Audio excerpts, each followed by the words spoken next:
এবং এতক্ষণ পর্যন্ত আমাদেরকে খুব সুন্দর হামদে বাড়ি তাআলা এবং নাত রাসূল সাল্লাল্লাহু আলাইহি ওয়াসাল্লাম উপহার দিলেন। যে ভাই মাওলানা এনাম আল্লাহ তাআলা, শেখ এনাম আল্লাহ তাআলা তার জবানের মধ্যে আরও বেশি বরকত দান করুন।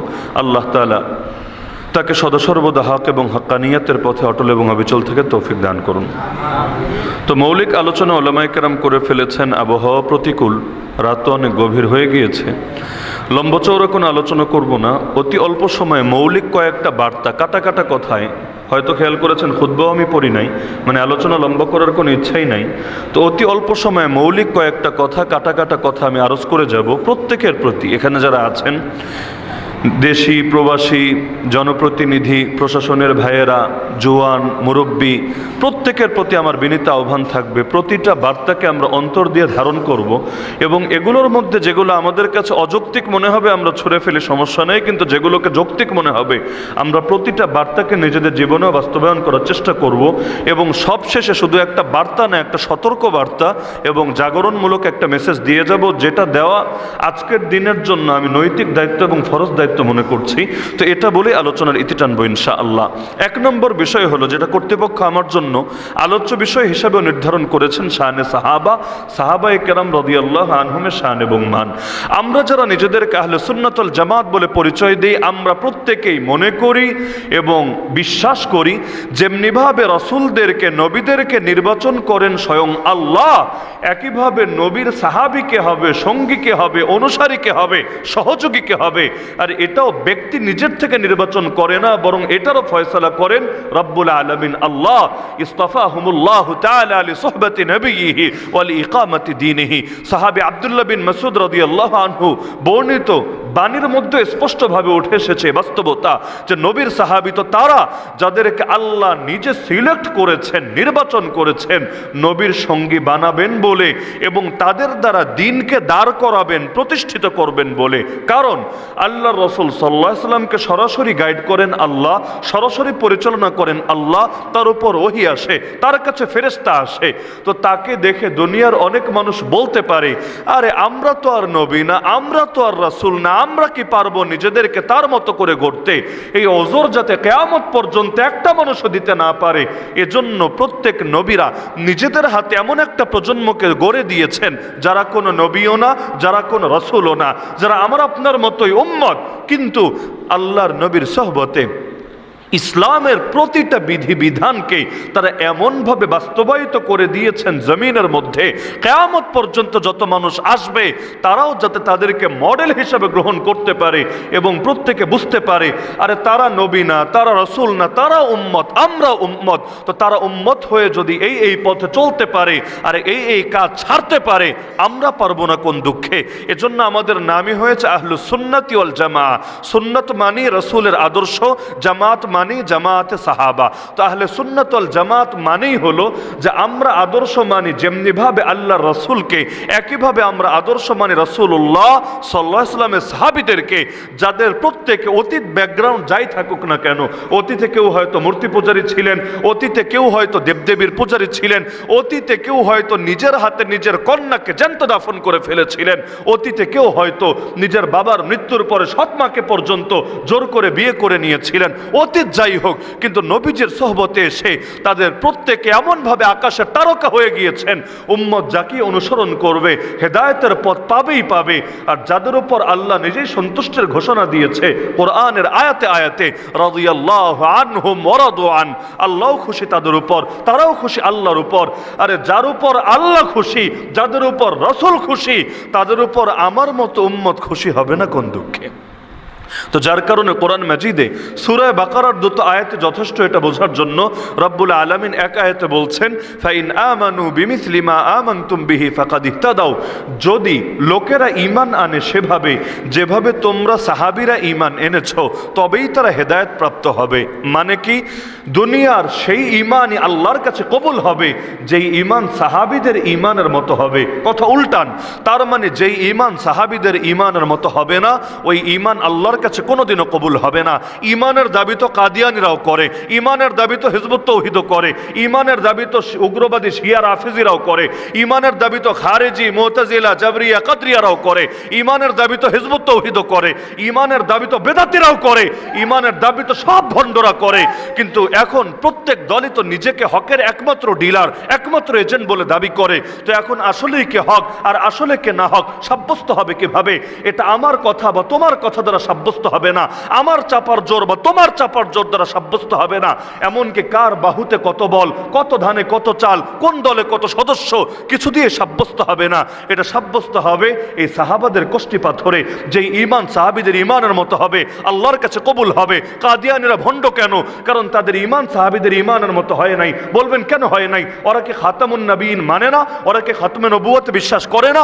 কাদিয়ানী পেলে জিজ্ঞাসা করবেন, ওরা বলবে হ্যাঁ আমরা খাতামুন নবীনও মানি, আমরা খাতমে নবুয়ত ঈমান রাখি। বলবেন ভালো কথা, শব্দ মানলি ঠিক আছে, এবার ব্যাখ্যা দে যে তোদের মতে খাতামুন নবীন অর্থ কি আর খাতমে নবুয়ত অর্থ কি।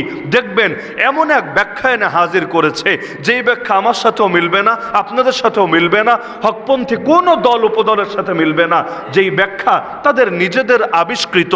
তো এখন সেই ব্যাখ্যা মেনে কেউ যদি খাতমে নবুয়তের উপর তথাকথিত ঈমানের দাবি করে, কবুল হবে কি হবে না? মানদণ্ড সূরা বাকারায় বুঝতে পারছি। সাহাবীদের কষ্টি পাথর সামনে নিয়ে আসলেই বোঝা যাবে। দেখা যাচ্ছে ওরা যে খাতমে নবুয়তের ব্যাখ্যা দিচ্ছে সাহাবীদের ব্যাখ্যার সাথে মিলছে না। সুতরাং আমাদের বলতে আর মোটেও বাধবে না, কাদিয়ানীরা নিজেদেরকে ঈমানদার দাবি করলেও ওরা ভণ্ড ছাড়া কিছু না। তাহলে ঈমানের ক্ষেত্রেই যদি সাহাবীরা আমাদের মডেল হয়, আমলের ক্ষেত্রে মডেল হবে না? ঈমান বড় না আমল বড়? ঈমান বড় না আমল বড়?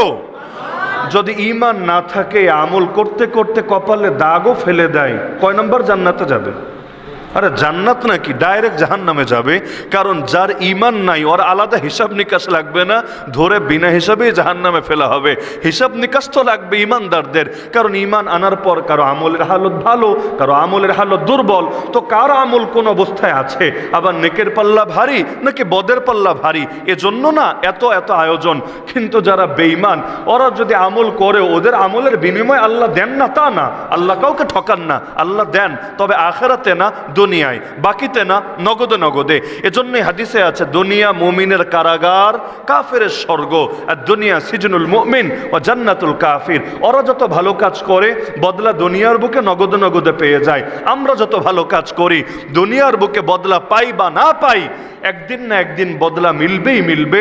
মালিক ইয়াউমিদ্দিন, যেই দিনকে আল্লাহ প্রতিফলের দিন বা বিচার দিবস বলে উল্লেখ করেছেন, যেই দিন হলো কিয়ামতের দিন, সেদিন রব্বুল আলামিন কাউকে ঠকাবেন না, না মাজলুমকে আর না জুলুম সওয়া ছাড়া সাধারণভাবে জীবন কাটানো ব্যক্তিকে।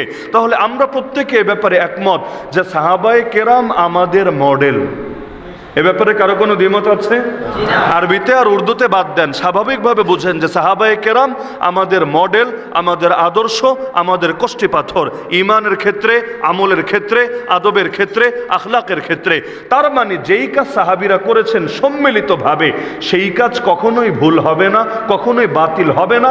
এর পক্ষে কোরআনের বহু আয়াত প্রমাণ আছে, আল্লাহর নবীর বহু হাদিসও প্রমাণ আছে। ওইটা নিয়ে লম্বা চড়া আলোচনা আছে, আজকে সেটা রিপিট করব না, না হলে আলোচনা লম্বা হবে। এক নম্বর বিষয় বোঝার পরে, যেহেতু এটা সর্বস্বীকৃত বিষয়, এখানে কারো দ্বিমত করার কথা না। দ্বিতীয় প্রসঙ্গে আসেন, সাহাবীরা যেই যেই কাজ করেছেন সেই সেই কাজ কিয়ামত পর্যন্ত ধরে রাখা লাগবে নাকি লাগবে না? সাহাবায়ে কেরাম ইলম শিখেছেন নাকি শেখেন নাই? আমল করেছেন নাকি করেন নাই? দাওয়াতের মেহনত করেছেন নাকি করেন নাই? আত্মশুদ্ধি করেছেন নাকি করেন নাই? জিহাদ এবং খেলাফত কায়েম রেখেছেন নাকি রাখেন নাই? তো সাহাবায়ে কেরাম যা করেছেন সবই করা লাগবে। তার মানে সাহাবায়ে কেরাম ইলম শিখেছেন, আমাদেরকেও ইলম শিখতে হবে।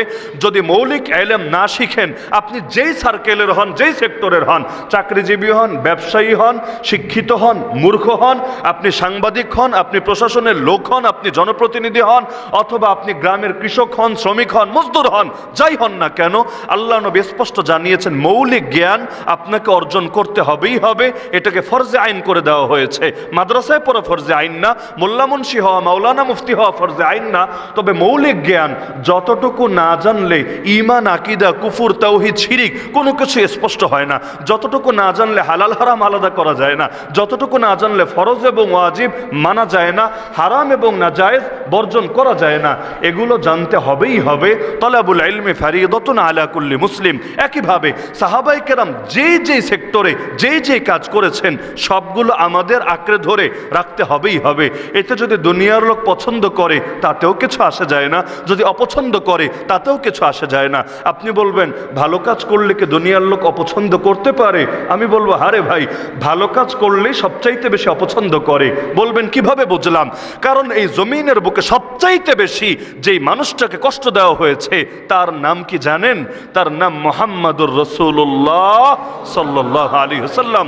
সহিহ হাদিস আল্লাহর রাসূল বলেন, উযিতু ফিল্লাহি মা লাম ইউদা আহাদ ওয়া লাকাদ উখিফতু ফিল্লাহি মা লাম ইউখাফ আহাদ।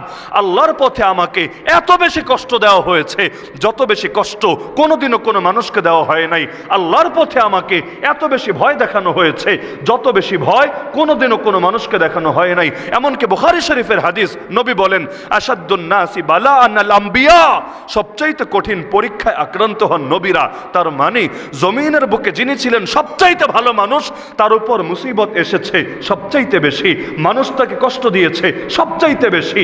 এমনকি নবী হাদিসে জানিয়েছেন, ইউবতালার রাজুলু বিহাসাবি দীনিহি, প্রত্যেকের উপর তার দ্বীন আর ঈমান অনুপাতে পরীক্ষা আসবে। তাহলে আপনি যদি আসলেই আল্লাহ রাসূলের খাঁটি উম্মতি হতে চান, আপনি যদি আসলেই সাহাবায়ে কেরামের পথের পথিক হতে চান, আপনার উপর জুলুম হবেই হবে, আপনাকে এই পৃথিবীতে কষ্ট সইতে হবেই হবে।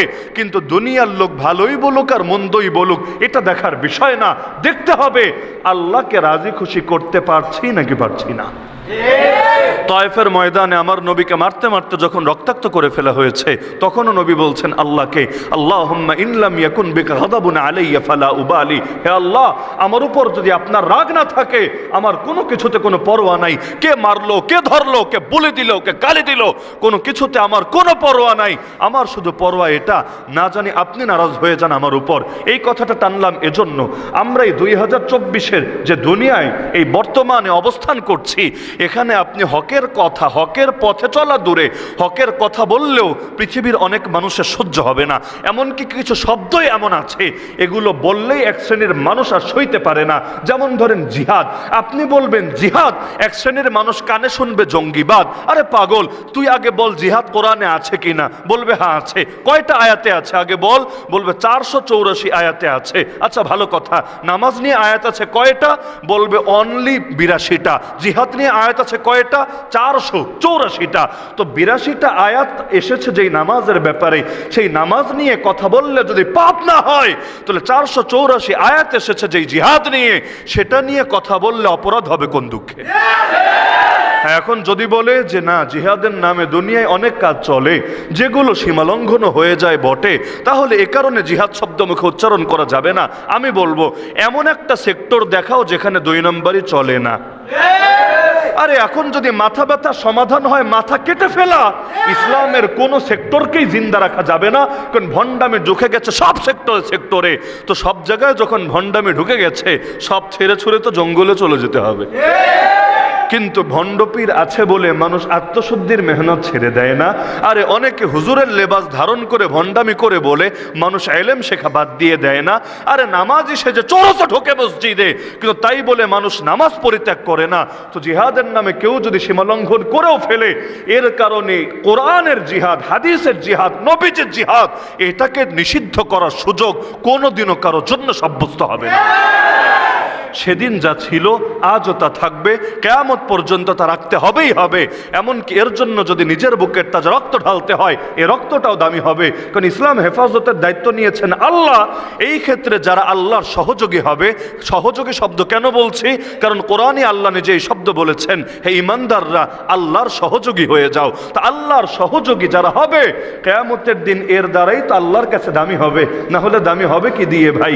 এই যে আমি এমন 2 রাকাত নামাজও সারা জীবন জুড়ে পড়তে পারি নাই যেই 2 রাকাত নামাজ আল্লাহকে দেখানোর মতো, এমন একটা সেজদাও দিতে পারি নাই যেই সেজদার 100% কোয়ালিটি ঠিক ছিল, যেভাবে নবীজি সেজদা দিয়েছেন, যেভাবে সাহাবীরা সেজদা দিয়েছেন। আজ এমন একটা সেজদা দিতে পেরেছি, এই দাবি করব না তো কিয়ামতের দিন মুক্তির আশা করব কি নিয়ে? আয় রে, যদি আল্লাহর দ্বীনের জন্য জুলুম হয় আমাদের উপরে, এটার মধ্যে অন্তত কোয়ালিটিগত ভেজাল নাই, কারণ এখানে লোক দেখানোর ইচ্ছা আসার সুযোগই নাই। আর এখানে শো অফ করার, এখানে মানুষের মনোযোগ আকর্ষণ করে সেলিব্রিটি হওয়ার ধান্দা ঢোকার কোনো অপশনই নাই। আল্লাহর নবীর উপর যেমন জুলুম এসেছে, আল্লাহ যদি সেই পথেও আমাকে কবুল করে, এতটুকু তো আশা করা যেতেই পারে, যেহেতু যার সাথে যার সাদৃশ্য তার সাথে তার কিয়ামত আশা করাই যেতে পারে। অন্তত আমার হাসর হবে বেলালের সাথে, আম্মারের সাথে, ইয়াসিরের সাথে, খুবাইবের সাথে, খাব্বাবের সাথে, সুমাইয়ার সাথে, হাসান আর হুসাইনের সাথে রাদিয়াল্লাহু আনহুম আজমাইন। তো সুতরাং পিছিয়ে থাকার কি কারণ দেখা দিয়েছে? আমরা দুনিয়াতে সফল হলেও সফল, আর দুনিয়া থেকে যদি আমাদেরকে জানে মেরে ফেলে আরো বেশি সফল, কারণ যেই রক্ত ঝরবে আল্লাহর জন্য এর চাইতে দামি কোনো কিছু হতেই পারে না বান্দার জন্য। তাহলে আল্লাহ নবীর সাহাবীরা যা যা করেছেন সব আমাদের করা লাগবে। তবে এটা লিখে রাখতে পারেন, যত দিন যাবে ততই ইসলামের এক একটা আদর্শ ধরে রাখা কঠিন হবে। কেমন কঠিন? নবীর ভাষ্য অনুসারে হাতে জ্বলন্ত অঙ্গার ধরে রাখা যতটা কঠিন, ঈমানের উপর, দ্বীনের উপর টিকে থাকা হবে ততটা কঠিন। আস-সাবিরু ফীহিন্না আলা দীনিহি কাল কাবিদি আলাল জামর। একটা একটা করে শুধু মারতে থাকবে, একসাথে সব মারবে না। ডাইরেক্ট যদি এসে বলে নাস্তিক হয়ে যা, বেঈমান হয়ে যা, মুরতাদ হয়ে যা, কে শুনবে ওদের কথা? কেউ শুনবে না। একটা একটা করে ধরবে। মুসলমান ভাববে যাক এটা বাদ দেই, এক লাইনে কম্প্রোমাইজ করি, বাকি সব ক্ষেত্রে তো ভালো থাকতে দেবে। কিন্তু তারা জানে না, আদর্শের পতন যদি একবার ঘটে লোকে ফিরে আসতে পারে না। মনে করেন এক জায়গায় গিয়ে রাস্তা আলাদা হয়ে গেল, সোজা আসছিলাম, হঠাৎ এক জায়গা থেকে রাস্তা আলাদা হয়ে গেল, যায় না? এখন রাস্তা যেখান থেকে আলাদা হলো ও জায়গায় যদি ভুলে ঢুকে পড়েন, যেখানে ঢুকলেন ওই জায়গা থেকে আপনার মূল রোডের দূরত্ব কিন্তু খুব বেশি না, সব মিলিয়ে 10 গজ, 20 গজ, 50 গজ। কিন্তু যত সামনের দিকে আগাবেন দূরত্ব কমবে না বাড়বে? বাড়বে। বাড়তে বাড়তে এটা হাজার হাজার লক্ষ লক্ষ গজে গিয়ে পরিণত হবে।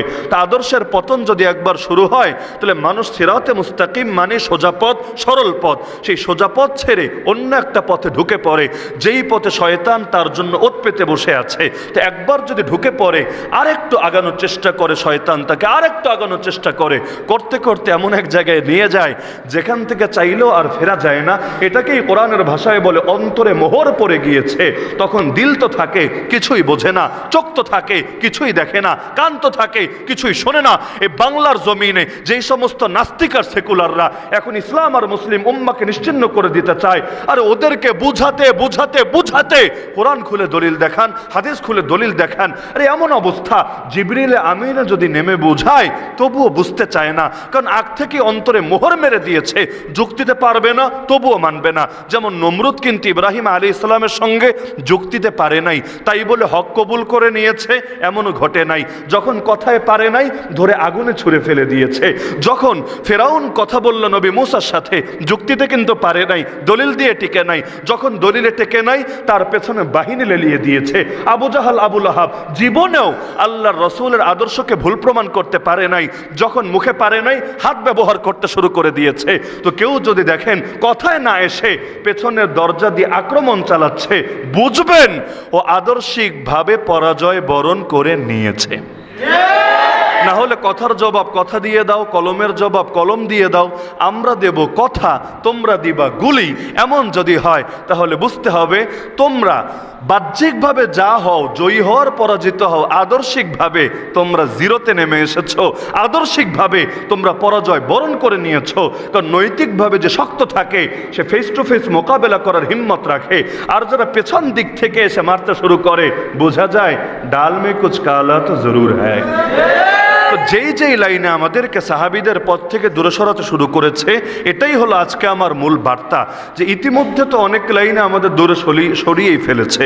যেমন সাহাবায়ে কেরাম ইসলামী শাসনের মজা পেয়েছিলেন সারা জীবন জুড়ে, কারণ ইসলামের সঙ্গে রবের ওয়াদা আছে, রবের নুসরত আছে, রবের রহমত আছে, রবের বরকত আছে। সুখের মালিককে আল্লাহ। দুঃখের মালিককে? আর আল্লাহ সেই ওয়াদাটা দিয়েছেন ইসলামের সাথে, যেখানে ইসলাম প্লাস হবে সেখানে শান্তিও প্লাস হবে, যেখানে ইসলাম মাইনাস হবে সেখান থেকে শান্তিও মাইনাস হবে। কারণ শান্তির মালিক একজনই, নাম তার, সে আল্লাহ ছাড়া আর কেউ শান্তি এনে দিতে পারবে? তো ইসলাম থেকে লোকে যত দূরে সরবে, শান্তিও মানুষ এবং সমাজ থেকে তত বেশি দূরে সরতে থাকবে। তো ইতিমধ্যে তো বহুত কিছু থেকে আমাদেরকে মাহরুম করেছে। সেই 1757 থেকে ইসলামী শাসনের ফ্লেভার কেউ পান নাই, ইসলামী বিচার আচর কেমন দেখতেই পারেন নাই, এমনকি ইসলামী অর্থনীতি কেমন হয় এটার ব্যাপারেও তো অনেকের বেসিক আইডিয়াটুকু পর্যন্ত নাই। তো যেতে যেতে তো সবই গেল। সর্বশেষ এসে আজকের বাংলাদেশে গত 2-3 দিনের কথা, দাওয়াতের উপরও হামলা শুরু হয়ে গেল। বলবেন দাওয়াতের উপর হামলা মানে কি? দেখেন, ইসলামের প্রতিটা সেক্টরকে জিন্দা রাখা ফরজে কিফায়া। এটা এমন একটা মাসালা যা নিয়ে কোনো হকপন্থী আলেম কোনোদিন দ্বিমত করে নাই এবং করবেও না। প্রতিটা সেক্টর, এলেমের সেক্টর বলেন, জিহাদের সেক্টর বলেন, সিয়াসতের সেক্টর বলেন, আত্মশুদ্ধির সেক্টর বলেন, দাওয়াতের সেক্টর বলেন, প্রতিটা সেক্টরকে টিকিয়ে রাখা ফরজে কিফায়া। ফরজে কিফায়া মানে কি? অন্তত কিছু লোক যদি মেহনত জারি রাখে বাকিদের পাপ হবে না, আল্লাহ মাফ করে দিবেন। কেউই যদি জিন্দা না রাখে সবাই পাপে পাপী হবে। তো দাওয়াত আপনারা জানেন 2 রকম হয়। একটা হলো অমুসলিমকে মুসলমান হওয়ার দাওয়াত দেওয়া, আর আরেকটা হলো মুসলমানকে আমল ঠিক করার দাওয়াত দেওয়া, ঈমানকে সংস্কার করার দাওয়াত দেওয়া। সাহাবায়ে কেরাম উভয় রকম দাওয়াত দিয়েছেন নাকি দেন নাই? যদি তারা আমাদের মডেল হন, আমাদের কষ্টি পাথর হন, আমাদেরকে উভয় রকম দাওয়াত দেওয়া লাগবে নাকি লাগবে না? হ্যাঁ, প্রত্যেককে দিতে হবে এই দাবি আমি করব না, এই দাবি কোরআনও করে নাই। কোরআনের ভাষা আমি হুবহু আপনাকে শোনাচ্ছি। আল্লাহ বলেন, ওয়ালতাকুম মিনকুম উম্মাহ, তোমাদের মধ্যে একটা দল যাতে অন্তত এমন থাকে, অন্তত একটা দল যাতে এমন থাকে, ইয়াদউনা ইলাল খায়র, যারা মানুষকে কল্যাণের দিকে দাওয়াত দিবে। এই কল্যাণের 1 নম্বর ব্যাখ্যাই হলো তাফসীরের কিতাব খোলেন, 1 নম্বর ব্যাখ্যাই ঈমান, 2 নম্বর ব্যাখ্যা আমল। কারণ ঈমানের চাইতে বড় কোনো কল্যাণ নাই, হতেও পারে না। তো এখন সেই দলের কাজ কি হবে? রব্বুল আলামিন বলছে 1 নম্বর কাজ মানুষকে কল্যাণের পথে অর্থাৎ ঈমান এবং আমলের দাওয়াত দেবে। 2 নম্বর কাজ ওয়ায়ামুরুনা বিল মারুফ, সৎ কাজের আদেশ দেবে। 3 নম্বর কাজ ওয়ায়ানহাউনা আনিল মুনকার, এবং অসৎ কাজ থেকে নিষেধ করবে। এমনকি আমরা যে শ্রেষ্ঠ জাতি, আসলাম দুনিয়াতে সবার পরে, জান্নাতে যাব ইনশাআল্লাহ সবার আগে। কেন শ্রেষ্ঠ? রব্বুল আলামিন একই সূরায় 4টা কারণ জানিয়েছেন। এর মধ্যে প্রথম 3টা কারণই এর সাথে প্রাসঙ্গিক। আল্লাহ বলেন, কুনতুম খায়রা উম্মাহ, তোমরা সর্বশ্রেষ্ঠ জাতি। কেন? উখরিজাত লিন-নাস, তোমাদেরকে বেরি করা হয়েছে মানুষের জন্য। তা'মুরুনা বিল মারুফ, সৎ কাজের আদেশ দিবা, ওয়া তানহাউনা আনিল মুনকার, অসৎ কাজ থেকে নিষেধ করবা। আজকের বাংলাদেশে আমরা যারা আছি মুসলমান, ধরেন 13-14 কোটি মুসলমান, এর মধ্যে সবাইকে আমরা অমুসলিমদেরকে ইসলামের দাওয়াত দেই না। কয়জন দাওয়াত দেয়? 1 কোটি মানুষ দাওয়াত দেয় না, এই দাবিও কোনো পাগলও করতে পারবে না। 50 লাখ দাওয়াত দেয় না, এই সংখ্যাটাও বিশ্বাসযোগ্য না। কত হবে? সব মিলিয়ে 2-4 হাজার হয় কিনা তাও আল্লাহ ভালো জানে। মানে যেই পরিমাণ মুসলমানদেরকে আমলের দাওয়াত দেওয়া হয় সেই পরিমাণ কিন্তু অমুসলিমদেরকে ইসলামের দাওয়াত দেওয়া হয় না। অথচ মাথায় রাখবেন, যিনি অমুসলিম তার কাছে অন্তত একবার দাওয়াত পৌঁছবে, এটা তার হক নাকি হক না? আল্লাহ নিজে কোরআনে বলেন, ইন্নাল্লাহা ইয়া'মুরুকুম আন তুআদ্দুল আমানাতি ইলা আহলিহা, আল্লাহ তোমাদেরকে আদেশ দিচ্ছেন আমানতকে তার যথাযথ মালিকের কাছে পৌঁছে দেওয়ার। যার কাছে দ্বীনের দাওয়াত পৌঁছে নাই তার কাছে দ্বীনের দাওয়াত অন্তত একবার পৌঁছাতে হবে, এটাও আমানত। আর একটাবার চিন্তা করেন, আদম নবীর আগে দুনিয়াতে কোনো মানুষ আসে নাই, হাওয়া আলাইহিস সালামের সন্তান ছাড়া এই পৃথিবীতে কোনো মানুষ নাই। তাহলে এখনকার যুগে যারা অমুসলিম, সে আদম এবং হাওয়া আলাইহিস সালামের বিবেচনায় দেখলে আরে তাদের রক্ত তো আমাদের রক্তই, কারণ আমাদের পূর্বপুরুষ তো এক, আমাদের অতীত তো এক। শুধু আদমে গিয়ে এক এমনই না, নূহ আলাইহিস সালামের পরে তার বংশধারা ছাড়া দুনিয়াতে কেউ নাই, কেউ নাই। নূহ আলাইহিস সালামের পরে যত মানুষ এসেছে প্রত্যেকে তার 3 পুত্র, হাম, সাম আর ইয়াফিস। কেনান তো মারাই গিয়েছে পানিতে ডুবে, বাকি ছিল হাম, সাম, ইয়াফিস। এই 3 পুত্রের কোনো না কোনো পুত্রের বংশ থেকে এসেছে। তাহলে নূহ নবীর বিবেচনায় দেখলেও আরে দুনিয়ায় মুসলমান বলেন অমুসলিম বলেন সকলের বংশধারা এক জায়গায় গিয়ে কিন্তু মিশে গিয়েছে। তার মানে কি? সে তো আমারই ভাই ছিল, যদিও এখন হারিয়ে গিয়েছে। এখন আমি আল্লাহর পরে আল্লাহকে এক বলে ঘোষণা দিচ্ছি, সে হয়তো আল্লাহকে অস্বীকারই করছে অথবা আল্লাহকে মেনেও আল্লাহর সঙ্গে অনেককে শিরিক করে ফেলছে। আচ্ছা, আমার ভাই যদি ভুল করে তাকে বোঝানোর দায়িত্ব কে, আমার নাকি অন্য কারো? আমার ভাই ভুল পথে যেতে পারে না, আমার ভাই অনৈতিক কাজ করতে পারে না। আরে আমার ভাই যতই ভুল করুক সে তো আমার ভাই, আমি তো তাকে ছুঁড়ে ফেলে দিতে পারি না।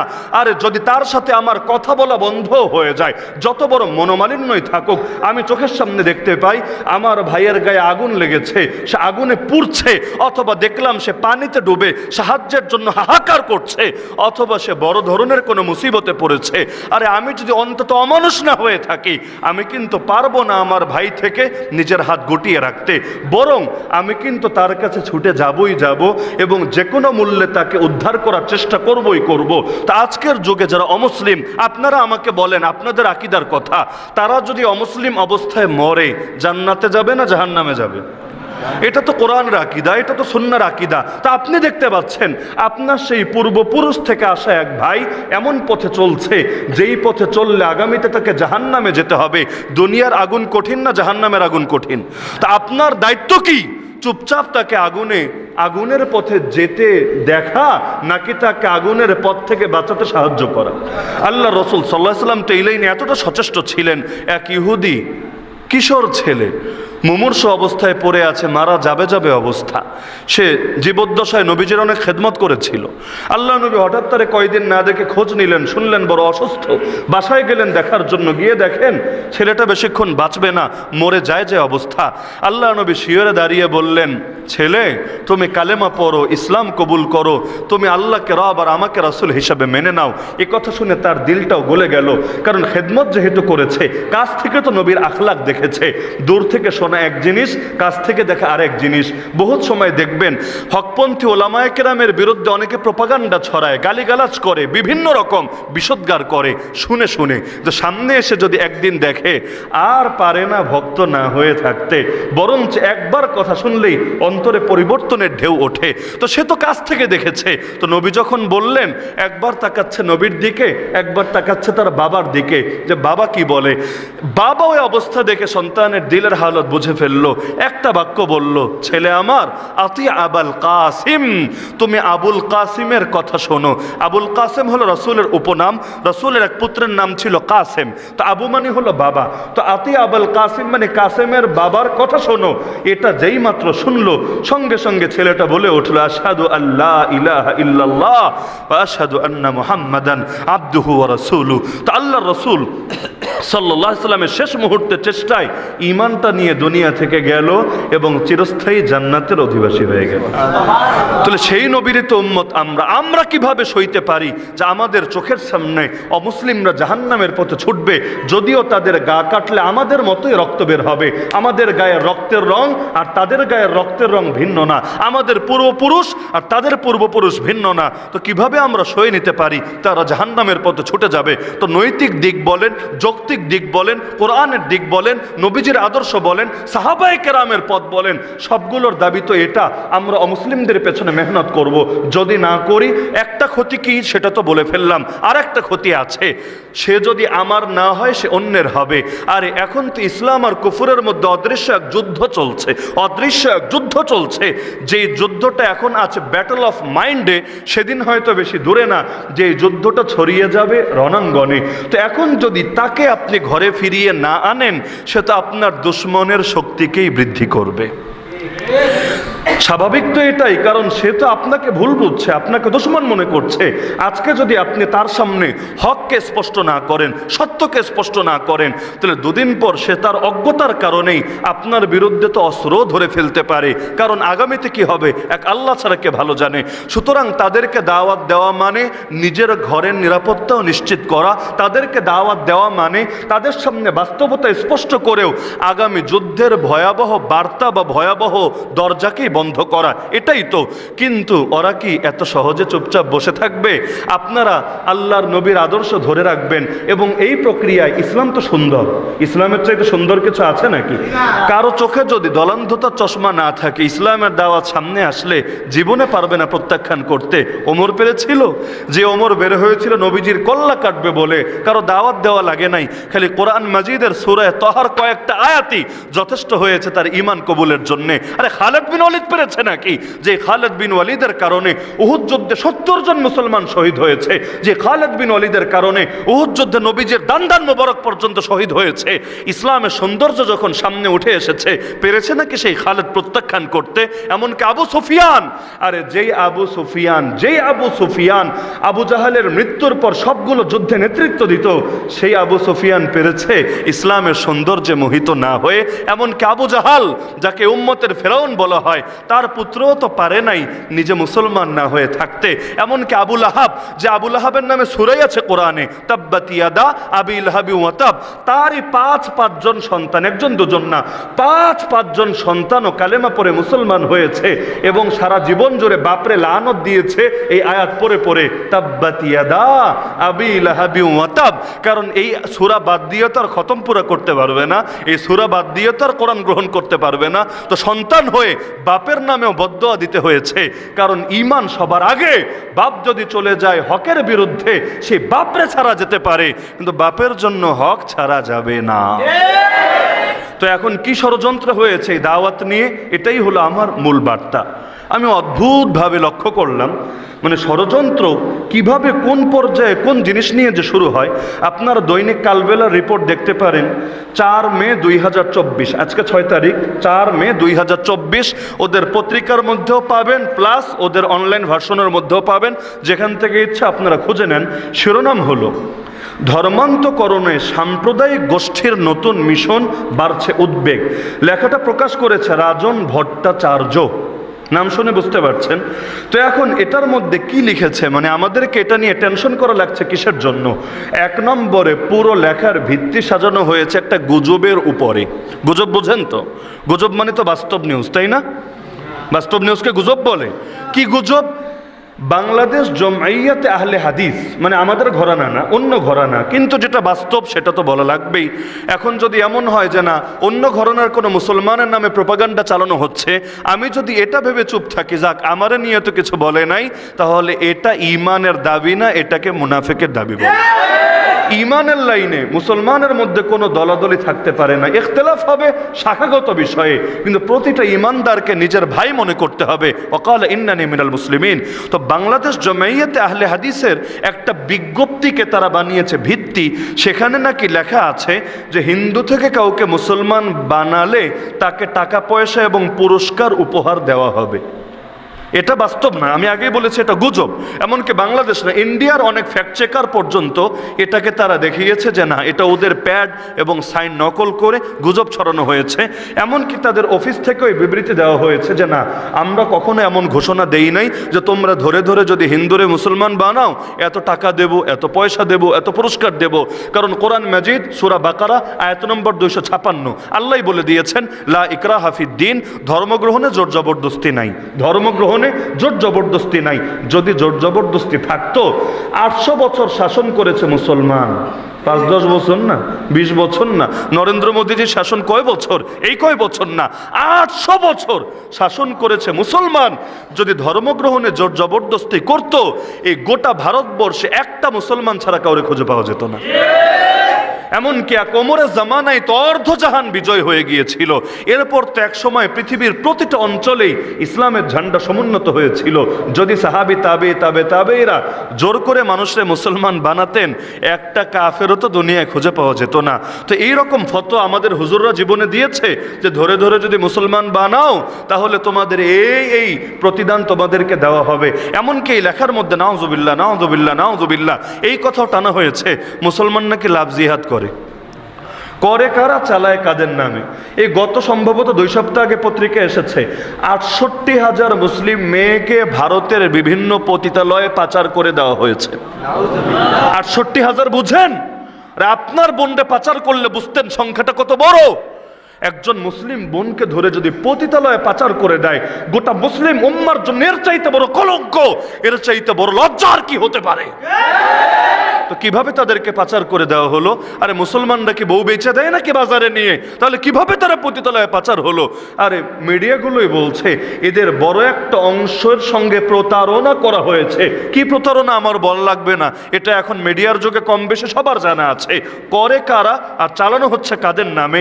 এমনকি বিভিন্ন লেখা, ফেক আইডির লেখা একটা পত্রিকা, জাতীয় পত্রিকা, এগুলোকে দলিল বানাচ্ছে। নাম নাই, কাম নাই, কিচ্ছু নাই, এগুলোকে দলিল বানিয়ে বিশাল রিপোর্ট করে দিচ্ছে। এই যে তার হুবহু ভাষ্য আমি কোট করছি, ফেসবুকে আরবি ও বাংলায় লেখা আরেকটি স্ট্যাটাসে বলা হয়েছে, আমাদের মুসলিম ভাইয়েরা মূর্তি পূজারীদের অর্থাৎ হিন্দুদের প্রেমের ফাঁদে ফেলে ধর্মান্তরিত করছে আর সেই সঙ্গে সাচ্চা মুসলিম জন্ম দিচ্ছে। সবচেয়ে এটাই ভালো লাগছে যে আমাদের মুসলিম ভাইয়েরা এমনভাবে ব্রেইন ওয়াশ করছে, মেয়েরা ভাবছে তাদের সত্যিই ভালোবাসছে, তাদের এ ভাবনা আমাদের মিশন পরিপূর্ণ করে দিচ্ছে। নাউযুবিল্লাহ, নাউযুবিল্লাহ, নাউযুবিল্লাহ। আজকে গোটা জনতা, আমাদের চেয়ারম্যান সাহেবও তো এখানে আছেন, সবাইকে সাক্ষী রেখে এমনকি গোটা বাংলাদেশের সর্বশ্রেণীর সমস্ত আলেমের পক্ষ থেকে আমি ডাইরেক্ট ঘোষণা দিয়ে দিচ্ছি, আর জিন্দগিতেও আমরা কোনোদিন এই ফতোয়া দেই নাই, দিব না। এবং কোনোদিন যুবকদের এই কাজ কেউ যদি করেও এটাকে সমর্থন করার প্রশ্নই তো আসে না যে অমুসলিম মেয়েরে মুসলমান বানানোর জন্য তার সঙ্গে প্রেমের সম্পর্ক করবে, ভালোবাসার সম্পর্ক করবে, এরপর তারে কালেমা পড়ালে এই সওয়াব পাবে। আল্লাহর কসম, এটাকে আমরা সারা জীবন জিনা বলে এসেছি, আগামীতেও বলবো। বিবাহ বহির্ভূত সব রিলেশন হারাম, মুসলমান মেয়ের সাথে করলেও হারাম, অমুসলিম মেয়ের সাথে করলেও হারাম। একটা আয়াত, একটা হাদিস কেউ কিয়ামত পর্যন্ত দেখাতে পারবে না যে মুসলমান বানানোর জন্য কখনোই কোনো মেয়েকে বা অন্য ধর্মের কোনো ছেলেকে প্রেমের ফাঁদে ফেলাকে ইসলাম উৎসাহ দেওয়া দূরের কথা বৈধতা দিয়েছে, অথবা কোনোদিন কোনো হুজুর সমর্থন দিয়েছে। অন্তত যার দিলে ন্যূনতম ঈমান আছে, জীবনেও সে এটাকে সমর্থন করতে পারে না। যদি প্রেমের ফাঁদে ফেলে ঈমান আনানোর মধ্যে কোনো বৈশিষ্ট্য থাকতো, অন্তত নবীর সাহাবীরা এই লাইনে সবচেয়ে অগ্রগামী থাকতো। আজকের দুনিয়ায় মুসলমান আছে 200 কোটি, অথচ আল্লাহ নবীর ওফাতের সময় মুসলমান 2 লাখও ছিল না। তো যদি এভাবে প্রেমের ফাঁদে ফেলে মুসলমান বানানোর মধ্যে কোনো সওয়াব থাকতো, সাহাবীরা তো এই লাইনে আরো বেশি অগ্রগামী থাকতো, কারণ তাদের যুগে মুসলমানের সংখ্যা বাড়ার দরকার ছিল, অন্তত 10-20 লাখ তো হতো। কিন্তু সেই জামানায় যেহেতু করে নাই, আর আগেই বলে এসেছি সাহাবী ছাড়া আর রাসূল ছাড়া আমাদের ইমানের কোনো মডেল নাই। সুতরাং এটা আমরা কখনো করি না, করছি না, করবো না। এমনকি কেউ যদি করে আমাদের ধর্মের নাম ব্যবহার করে, সেটাকেও সমর্থন করব না। এটা তোমরা করো, নিজেরা পাপ করে আমাদের নামে চালাতে এসো না। একদিকে করবা চুরি, তার উপর করবা সিনা চুরি। এই ভণ্ডামি আর প্রতারণা কিছুতেই মুসলমান মেনে নেবে না। এমনকি আমি প্রশাসনের ভাইদেরকে অনুরোধ করছি, অফলাইনে প্লাস অনলাইনেও যারা দেখবেন, যে এই রকম যেই সমস্ত আইডি দেখতে পান, যদি আমাদের সন্দেহ এই আইডিগুলো ষড়যন্ত্রমূলক উদ্দেশ্য প্রণোদিতভাবে চালানো হচ্ছে, হয়তো এই ধর্মের কেউই না, কিন্তু একটা দাঙ্গা লাগানোর জন্য, সাম্প্রদায়িক একটা অস্থিরতা সৃষ্টি করার জন্য টার্গেট করে করে এভাবে কেউ করছে, আমার প্রশাসনের প্রতিও বিনীত আহ্বান থাকবে, এদের সবগুলোরে খুঁজে খুঁজে বের করেন, এরপর পাবলিকের সামনে আনেন, তারপর পুরো বাস্তবতা স্পষ্ট হবে ইনশাআল্লাহ। এখন দেখেন, এটা আপন জায়গায় রাখেন, কিন্তু দায়টা কোন পর্যায়ে চাপালো? আচ্ছা, অমুসলিমদের মধ্যে দাওয়াতের মেহনত করা ভালো না খারাপ? এবং এটা সাংবিধানিকভাবে নিষিদ্ধ নাকি অনুমোদিত? অনুমোদিত। বাংলাদেশের মধ্যে প্রতিটা মানুষ তার নিজ ধর্ম পালনের অধিকারও রাখে, ধর্ম প্রচারের অধিকারও রাখে। সংবিধানের পাতা খুলে দেখেন, আমি ওপেন চ্যালেঞ্জ করে দিচ্ছি, কেউ ভিন্ন কিছু পেলে আমাকে এনে দেখিয়েন, আমি আমার কথা উজ্জ্ব করে নেব। এই দেশের মধ্যে যে কোনো দলের, যে কোনো মতের মানুষ স্বাধীনভাবে, কারণ বাংলাদেশ সেকুলার রাষ্ট্র, তো সেকুলার রাষ্ট্র হিসাবে স্বাধীনভাবে প্রত্যেকে নিজ ধর্ম পালনও করতে পারে, নিজ ধর্ম প্রচারও করতে পারে। তো আমাদের নিকট একমাত্র গ্রহণযোগ্য ধর্মের নাম ইসলাম। আর আমরা এটাই বিশ্বাস করি, কোরআনে সূরা আলে ইমরান সহ একাধিক সূরার বিভিন্ন আয়াতের আলোকে, একমাত্র ইসলাম ছাড়া অন্য কোনো দিন মেনে কেউ কোনো দিন মুক্তি পাবে না। ইন্না দ্বীন ইনদাল্লাহিল ইসলাম ওয়া মান ইয়াবতাগি গায়রাল ইসলামি দীনান ফালা ইউকবাল মিন। তো এখন সেই ইসলামের দাওয়াত দেওয়া আমাদের তো নৈতিক দায়িত্বও বর্তায়, কারণ আমরা জেনে বুঝে কারো অকল্যাণ চাই না, ক্ষতি চাই না, কেউ জাহান্নামে পড়ুক এই কামনা নবীও করেন নাই, আমরাও করি না। আমরা আমাদের শেষ চেষ্টা চালাবো। আবু তালেব যখন মুমূর্ষু অবস্থায়, তখনও নবী দাওয়াত দিয়েছেন, কবুল করে নাই, এর দায় নবীজির নাই। কারণ দায়ের কাজ শুধু দাওয়াত সুস্পষ্টভাবে পৌঁছে দেওয়া, কে মানবে আর কে মানবে না এটা দেখা তার দায়িত্ব না। আল্লাহ কোরআনে স্পষ্ট বলেছেন, লাস্তা আলাইহিম বিমুসাইতির, হে নবী আপনি উম্মতের দারোগা না, দারোগা না মানে জোর করে সবাইরে কালেমা পড়াতে হবে এই ঠিকাদারি আপনার নাই। আপনার কাজ কি? কোরআন বলছে ওমা আলার রাসূল ইল্লাল বালাগুল মুবিন, সুস্পষ্টভাবে বার্তা পৌঁছে দেওয়া। এখন আমাদের বাংলাদেশে অনেক মাদ্রাসাই, যারা মাদ্রাসা ছাত্র আছেন তারা তো জানেনই, যারা জেনারেল আছেন আপনাদের জ্ঞাতার্থেও বলছি, বাংলাদেশের অনেক মাদ্রাসায় দাওয়া ডিপার্টমেন্ট আছে। দাওয়া ডিপার্টমেন্ট বুঝেন? এটা বহু জায়গায়, এমনকি মিডল ইস্টেও বহু